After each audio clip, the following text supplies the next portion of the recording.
What's up, everybody? Welcome back to Light Source Engraving, or if it's your first time, welcome.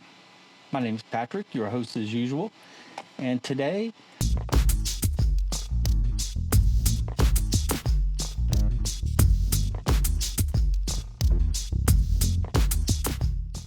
I'm making two items. These two items will be going on a trip with me. They will be going on a trip next week when I meet my friend Rich, also known as the LA Hobby Guy, in person at the Lightburn Experience. He commissioned me to make these two items for him, so they're going to go along for the journey.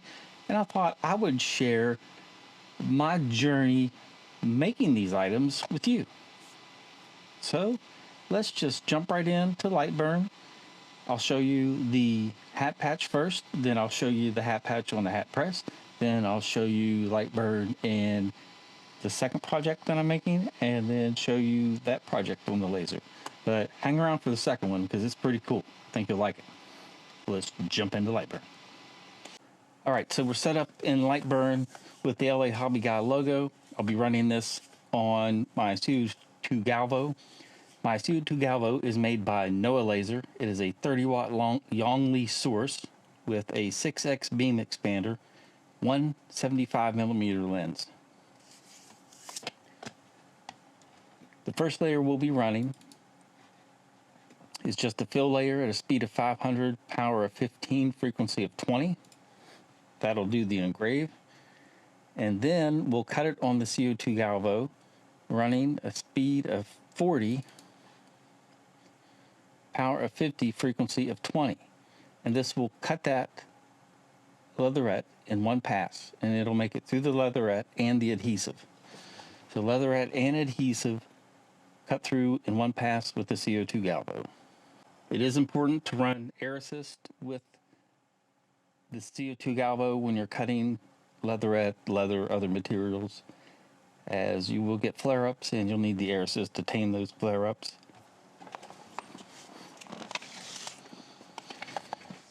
For my air today, I'm just going to be using a couple of the AC Infinity USB fans. They work just fine for the leatherette. And here we go. All right, I have turned on the jet engine. We'll start the frame.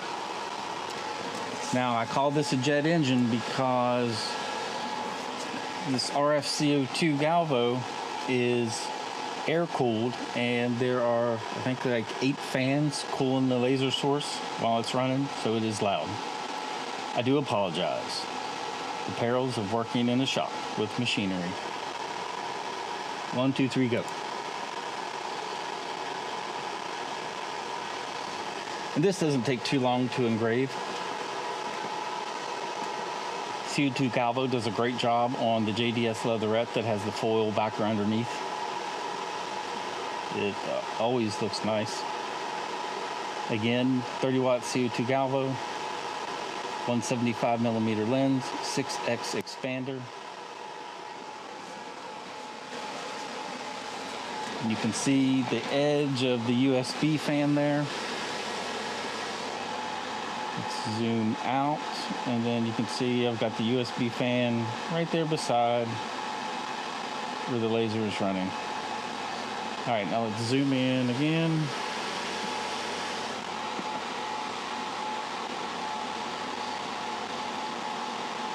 And then once this finishes and it starts to cut, it will flare up and the flame will follow the laser. But having the fans there just keeps it from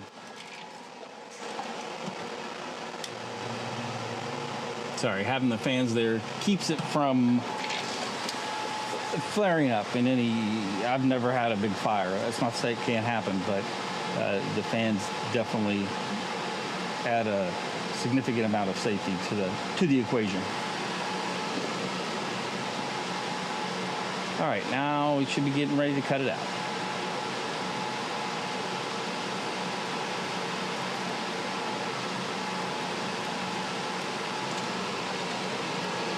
And just like that, we have our leatherette patch, and it is done.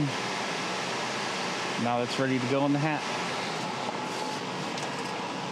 Okay, this is ready to go on the hat, so let's move over to the hat press and I'll show you my process. This is stock JDS Leatherette. It's the brown with the gold foil underneath, and it has the JDS heat activated adhesive on the back. This is not Lone Star, this is actual JDS.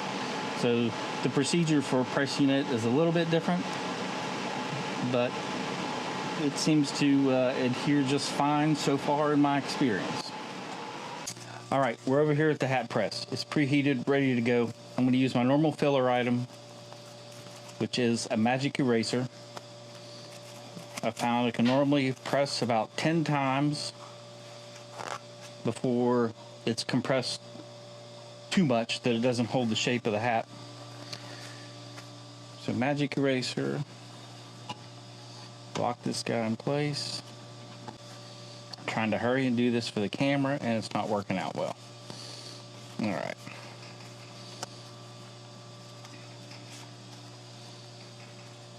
I just want to center this guy up. Magic eraser is centered. Hat patch will look perfect right there. All right, so the way I do this JDS, and it might be different from what other folks do, is it's a little bit tacky whenever you peel the backer off. So I will place the patch, and then I'm going to cover this with parchment paper, and then just barely rest the press on it for about 15 seconds. And it is preheated to 280 degrees. So I do about 15 seconds. Take that off, make sure everything's looking nice and square and starting to snug down, and it is. So at this point, I will actually add some pressure.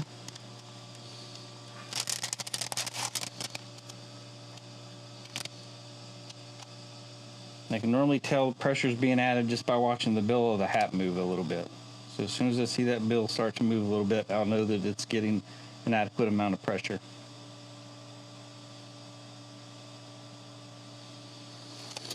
And once we have our 15 seconds, remove our parchment paper, and remove our hat. Now we have a pressed hat.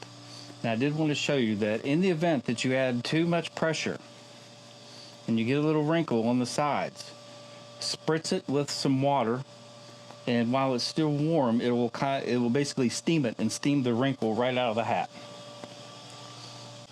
So a little bit of water, a little bit of that steam effect, and wrinkle will come out. But there we have a nice shiny hat patch for Rich. I think he'll like that.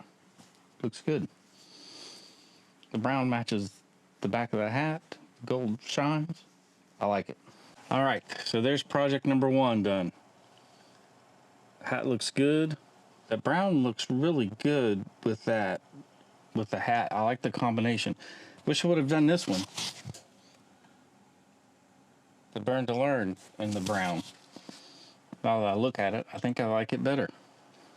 Brown and gold looks slick. That was a good choice that I made, wasn't it? Here's project number 2. LA Hobby Guy logo on the boots. So let's just head right to Lightburn on the UV machine. So it's 5-watt UV laser. I'll be using a 300 lens, and we're going to put his logo right on the toe of this boot. All right, and we are here at the UV laser. So we don't need a line, so I'm going to turn that layer off. We're not going to cut his boot out. All we want to do is engrave the patch on it. So I'm going to go to my library and pick my dark mark.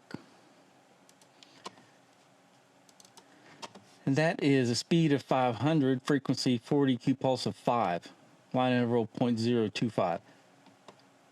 I only ran one pass and it got a nice dark mark on the other pair of boots. So hopefully it'll turn out the same with these. Because you never know, because each pair of boots can be different. But we're just going to do his logo. I probably need to resize it, so let me measure. And about 60 millimeters is going to be our max. So let's resize that to 60. And then we can get the UV turned on and framing, and we'll get this first boot started. Okay, we're at the UV, ready to frame.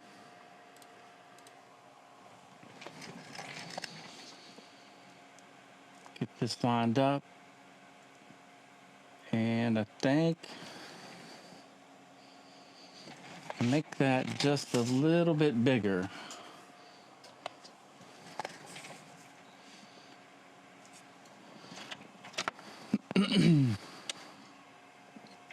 Let's see. Using my handy dandy focal stick. Let's see. All right. That should be good. So let's turn on fume extraction and we will give it a go.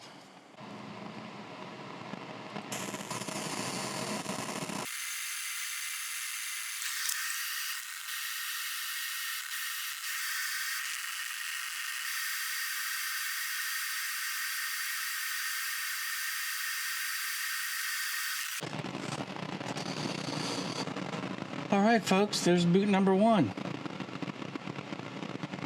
Let's get boot number 2 done and then take a look at the boot and the boots and the hat together and see how we're doing.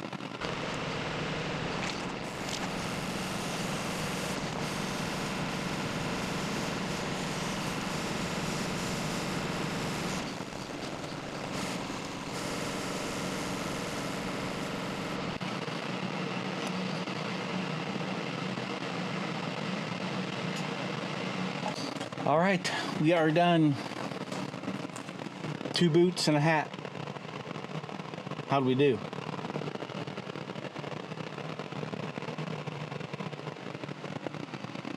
Here's your 2 boots.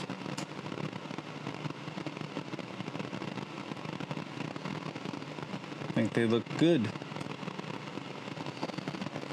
Very classy. And here's the hat again. And then let's put a boot and a hat side by side. I think Rich will be motoring around town in style. Those boots are made for walking, and walking in style Rich will do. So that's it. That's all I have for today. Thank you for watching. I appreciate it. Thanks for patrons for making these videos possible. Thank you, Rich, for trusting me to make some items for you, especially with your expensive pair of boots. I do appreciate that. I have not shown Rich a picture of these boots or the hat yet, so be sure and share this far and wide. Share it on your socials. I want him to see it via YouTube first and be notified that his products are done and ready for delivery, hand delivery next week. That's it. Thanks again for watching. I truly appreciate it. Everybody, have a great weekend. Thank you.